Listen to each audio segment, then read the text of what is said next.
Hello and welcome back to another lecture from organic chemistry. In last lecture, we started talking about conjugated pi system. And we said whenever we have two or more double bonds, there's a possibility of having conjugation. And the conjugation will make the system more stable. And that was the reason that 1,3-butadiene is more stable, or give us more heat actually than hydrogenation of an alkene compound, 2 molar from alkene compound. So conjugation will make the system more stable. And now we have 4 molecules and that we want to order them based on their stability. The first one, it has 2 pi bonds and the rest are 3 pi bonds. Okay. And if we look to the position of the double bonds for the first system or A, we can see that we have 2 carbons there with sp3 hybridization. And that's going to actually stop the system from having conjugation. So A, it will be the worst structure. But then when we look to let's say B, we can see there is a possibility for conjugation, but also we have a carbon with sp3 hybridization. How about C? C again, we do have a conjugation. We can see it, but it's a different position. And again, we have a carbon with sp3 hybridization between those 2 pi bonds and the third one. And how about the last one? Last one, it will be completely conjugated. There's no sp3 carbon with sp3 hybridization there. So A, it will be the best structure. Okay, technically, it's going to have the highest stabilization. And sorry, my bad. D, it will be the best structure. And then A is going to be the worst one. A, it will be the worst one, the one with the highest technically energy. Now let's talk about B and C. What's the difference between them? Okay, they have the same number of pi bonds, and they have technically half of the molecule or one part of the molecule. It has conjugation. Now we have here. I have a cis. I have one molecule that it has a double bond, and the double bond it has 2 substituents, while the second one, number 2, it has less substituent. We said that number 1 is going to be more stable. 1 is more stable than number 2. Okay, and what's the reason behind it? The reason behind it, number 1 has more substituent around the double bond, and there are more substituent. Because we have more double bond, more substituent, the system will be more stable. Okay, so I'm going to say number 1 is more stable because of number of substituent. Now let's talk about B and C. How do you want to figure number of the substituent? The easy trick, it will be showing number of hydrogens around the double bonds. I have 1, 2, 3, 4, 5. So for C, we have 5 hydrogens around double bonds. How about B? 1, 2, and then 3. Only 3. So this one, it has 3. Okay. So B has 3 hydrogens and C has 5 hydrogen. The one that has less hydrogen, it means it has something other than hydrogen. So it means it has more substituent. Okay. Because it has more substituent, so I'm going to say B comes after D. Next one, it will be C. And then like A is going to be the one with the lowest stability. Now, if you remember, like when we were talking about the double bonds or alkene, we said that they can be in cis or trans, actually, in conformation. And we said when the 2 substituents are on the same side, we call them cis. And if they are across of each other, in that case, it will be trans. Okay. And we can use the same logic to actually name or give label to the conform, different conform. Okay, so in this case, I'm going to call it S, okay, YS, because we have a single bond between those 2 pi bonds. So I'm going to say S, and they're on the same side, the double bonds. So it will be cis. Next one again, it will be S for single bond, and they are in trans position. Trans is more stable than the cis. The reason behind it is a steric effect. And if you look to the double bonds. And double bonds here, we have the hydrogen. Of course, we have 1 there and 2 hydrogens here. Now let's compare it with cis. In case of cis, we will have 2 hydrogens here. And as you see, those 2 hydrogens are going to be too close to each other compared to those 2 in trans. And because the 2 hydrogens are too close to each other in cis, okay, in cis, so I'm going to say trans, it will be more stable, and in fact, it's more stable by 12 kilojoule per mole.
Of this chapter is to introduce you with different reaction of die-in or tri-in molecules.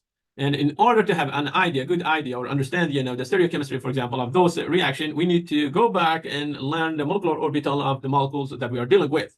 Okay. And whenever you're talking about molecular orbital, you take two atomic orbital, you pair them, and those two atomic orbital, they will give you two molecular orbitals. So we start with two atomic orbitals, and we will get two molecular orbital, or MO. Okay. And in this case, I have one electron inside a p orbital, and I pair it with another electron from a p orbital on the neighbor carbon atom, for example. And as you see, the electrons are in different opposite direction, and because we're going to put them in one orbital, so they need to have different opposite spin. We will get two orbitals. One is going to be bonding orbital. So this one, it will be the pi orbital and then bonding, and the top one, it will be anti-bonding orbital or pi star orbital. Now, what will happen if we have two or more the p orbitals? Okay, two or more. Actually higher than two. We need to have higher than two to get actually double 2 pi bonds or 3 pi bonds. Okay, so we want to talk about die-in or tri-in molecular orbitals. Okay, and before I jump and show you how to get 2 or 3 double bonds, I want to talk about wave. Okay, why wave? Because we will be talking about electrons sitting inside orbitals, and those electrons will behave as a wave. Okay, any wave, it has some characters. One is going to be the amplitude or intensity. Next one, it will be the phase. It can be positive or negative, and I show it by plus and minus. And also we have something that we call it node. And what's a node? Node is a place that sign of the orbit phase of the orbital from positive will turn to negative. Okay, so the sign, it will change. And or you can say node is a place that you have zero chance to find electron in it. So somewhere inside the orbital, I'm not going to have any chance to find electron. Okay, and remember, in order to make bond, you need to have electron. And if there is no electron, there will be no bond. Okay, wave, I'm going to show it by side. And from now, I'm going to say molecular orbital. Let's show it by side. Okay, I have a system that is 1,3 buta die-in. So 1,3 buta die-in. Okay, and we are using 4 p orbitals. And if you're using 4 p orbitals, that means you're going to get 4 molecular orbitals. Okay, half of them will be bonding in normal condition. Half of that, okay, half of those will be bonding, and half of them will be anti. Okay, and let's start with the first orbital. Okay, and I want to also remind you from Chem 1314 or 12, maybe 15, and that's number of nodes. In order to figure number of node, we use this formula. We say n minus 1. And what's the n? Level of energy. Okay, and call this one 1. That's 2, 3, and 4. What does it mean? It means we are going up. Okay, so that here energy is going, forgive me. Yeah, this one represents energy. And as we go up, energy will be higher. Okay, the first one, I'm going to call it psi 1. That's going to be psi 2, psi 3. This one will be psi 4. I have 4 p orbital. Each one, it comes with 1 electron. So totally, I have 4 electrons. With 4 electrons, I can make 2 pi bonds. Okay, but before I draw the pi bonds, let's talk about nodes. First level, we said n minus 1 is going to be first level minus 1, it will be 0. That means it doesn't have any node. Okay, if it doesn't have any node, you're going to give us a sign to the first orbital. You can say that's plus, plus, plus, plus, and those they will be negative, negative, negative. Plus, I'm going to show it by this color. Yellow will be negative. Okay, so no node. And as you see, I have like in all p orbital are involved in the conjugated system. So this one, it will be really, really stable. And we will get 2 double bonds. So one double bond, we can put it here, and the second double bond is going to be there. And in that case, you get a conjugated system. Okay, and how about next one? Next one is going to be n minus 1. You go 2 minus 1. This time we have a node. Where should we put the node? How about here? Let's put the node somewhere here. Okay, and if I put the node there, in that case, I go, this one will be plus, plus, then the node is going to change it, and it will turn it to negative, negative. So that means here, there will be plus, plus, and that one will be negative, negative. Okay, again, let's highlight them. Positive. This one, it will be positive.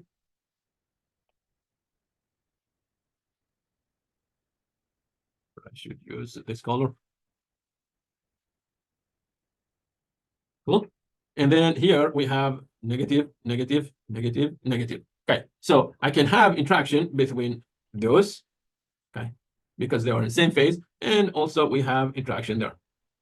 Okay, and so, well, before I had interaction between all of them, but now between carbon number 2 and carbon number 3, I don't have interaction. I can have a pi bond between them. How about number 3? N minus 1, I go 3 minus 1. I will have 2 nodes. Let's show the nodes. Okay, the first node, we're gonna show the first node, say, let's say here, and that's gonna be the second node. And I go this one, let's say this one is a plus, then minus, minus, plus, minus, plus, minus, and this one it will be, sorry, plus, and that one minus. Okay, again, let's highlight them. So I go plus, and minus. Only place that I can have interaction, pi interaction, is going to be between carbon number 2 and carbon number 3. And it's going to, forgive me, this time it's going to be here. So sometime we can have a pi bond between carbon number 2 and carbon number 3. And remember, because we have only 4 electrons, 2 of them, we're going to use them for the here first, and technically the molecular orbital, and second 2 electrons, we're going to use them there. So the orbital, the third orbital technically is empty. It doesn't have electron. And you will not get this geometry unless you accept, like a weird condition, like technically you are getting extra energy to come with a resonance structure that is not that stable. Okay, how about number 4? I go n minus 1, 4 minus 1, I have 3 nodes. Okay, and so where should I put the nodes? Nodes, I'm going to put them here. 1, say that's going to be 1, 2, 3, and in that case, we get plus. Plus, as you see, the plus is alternating, so up, down, and then negative, negative. And there is no way for us to get any pi interaction because we have 3 nodes, and that's the reason this one, it will be like really, really unstable. And so if you put the electron in in 4th orbital system, it will be unstable, and it will try to get rid of the extra energy and fall back to maybe the second structure. Okay, so as we go up, because we get more nodes, okay, the chance to get a conjugation, it will be less, okay, because we will have more nodes. And so we will say, like, the more nodes you have inside the system, the less stable the system will be. And that's going to be end of this lecture, and thank you very much.